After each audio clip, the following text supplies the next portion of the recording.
কালু মানিকের কর্মজীবন। কালু মানিক ১৯৭৮ সালে বাংলাদেশের হাইকোর্টের আইনজীবী হিসেবে তার কর্মজীবন শুরু করেন।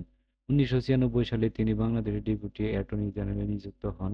৩ জুলাই ২০০১-এ বাংলাদেশ আওয়ামী লীগ সরকার তাকে অতিরিক্ত বিচারক হিসেবে বাংলাদেশ হাইকোর্টে নিয়োগ দেয়। ২০০১ সালে ক্ষমতায় আসা বাংলাদেশি জাতীয়তাবাদী দল তার নিয়োগের বিষয়টি সমর্থন করেনি। ২০০৩ সালে তিনি ট্রাফিক পুলিশ কর্মকর্তাদের বিরুদ্ধে তার গাড়ি চালান না করার জন্য আদালত অবমাননার অভিযোগ করেছিলেন।